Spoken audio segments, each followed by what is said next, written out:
Science का भी मानना है दोस्तों कि हमारे विचार 24 घंटे में से 60,000 से भी ज़्यादा आते हैं। हम ऐसे में कैसे अपने लिए उस विचार को रख सकते हैं जो हमारे लिए महत्वपूर्ण है।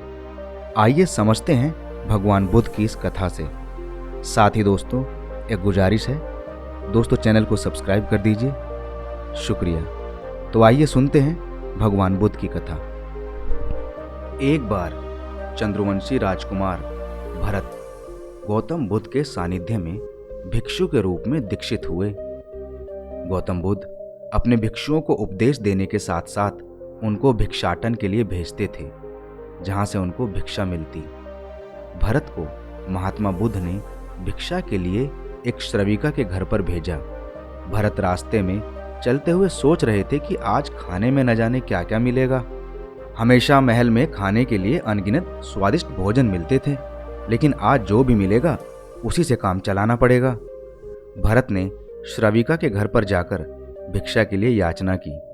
श्रविका ने भरत को बैठने के लिए कहा। श्रविका जब अंदर गई तो भरत पुनः अपने प्रिय भोजन के बारे में सोच रहे थे। जब श्रविका भोजन लेकर आई तो भरत अचंभित रह गए। भरत अपने प्रिय भोजन को देखकर खुश हो गए। भरत भिक्षा ग्रहण करने लगे।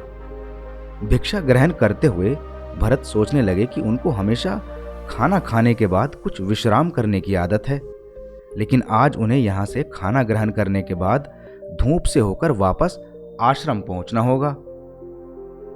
भोजन हो जाने पर श्रविका ने भरत को कुछ समय विश्राम करने के लिए आग्रह किया।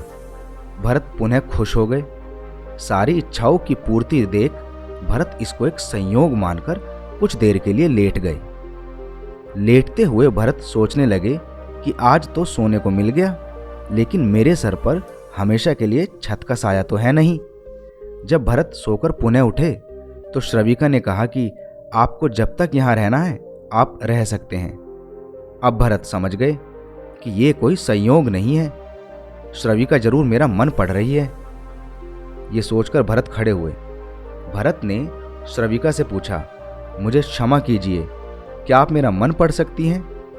आप ये सब कैसे कर लेती हैं? श्रविका ने कहा, महाराज, शुरू में तो मेरे लिए भी ये कठिन था, लेकिन मैंने खुद के विचारों को देखना शुरू किया। शुरू में मेरे विचारों की संख्या अनगिनत थी, पर मैंने अपना पूरा ध्यान उन विचारों पर केंद्रित किया। मैंने बिना पक्ष विपक्ष के अपने विचारों को देखना जारी रखा। धीरे धीरे मेरे विचारों की संख्या कम होती गई। मेरे सारे व्यर्थ के विचार दूर हो गए। तब से मैं दूसरों के विचार पढ़ लेती हूँ। ये सब सुनकर भरत घबरा गए। भरत ने श्रविका से आज्ञा ली और वो वहां से निकल पड़े। रास्ते में चलते हुए भरत अपने मन के विचारों को स्मरण करने लगे। भरत के मन में श्रविका के बारे में अश्लील विचार आने लगे। श्रविका ने भरत के बारे में क्या क्या सोचा होगा। भरत को खुद पर शर्म आ रही थी। भरत जल्दी जल्दी आश्रम पहुंचे। गौतम बुद्ध से कहा कि अब से वो कभी भिक्षाटन के लिए नहीं जाएंगे। गौतम बुद्ध ने भरत से नीचे बैठाया और कहा, क्या हुआ? तुम मुझे अपनी व्यथा विस्तार से बताओ। भरत ने विस्तार से सारी बात बताई। भरत की बातों को सुनकर बुद्ध ने कहा कि आज से 7 दिनों के लिए श्रविका के घर पर भिक्षा के लिए तुम ही जाओगे, लेकिन तुमको कुछ बातों का ध्यान रखना पड़ेगा। कल तुम जाते हुए अपने चित्त को पूरे होश में रखना। तुम्हारे अंदर कौन से विचार उठ रहे हैं उन पर ध्यान केंद्रित करना। अच्छे हों या बुरे हों, एकदम होशपूर्ण और जागृता के साथ ध्यान करना कि कौन सी वासना तुम्हारे भीतर उठ रही है।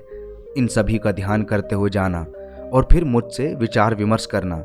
अगले दिन भगवान बुद्ध के बताए अनुसार पूरे मार्ग पर भरत होश को जागृत रखते हुए चल रहे थे। भिक्षु आज पूरी तगार से जागा हुआ था। आज एकदम शून्य था, एकदम चेतन अवस्था। जैसे जैसे श्रविका का घर नजदीक आ रहा था, भरत की घबराहट बढ़ रही थी। भरत ने अपनी घबराहट को एक तरफ करते हुए बुद्ध के विचारों पर ध्यान केंद्रित किया। जब भरत श्रविका के घर पहुंचा तो उसके दिमाग में केवल एक सन्नाटा था, जिसके भीतर कोई वासना नहीं, कोई विचार नहीं, कोई कामना नहीं।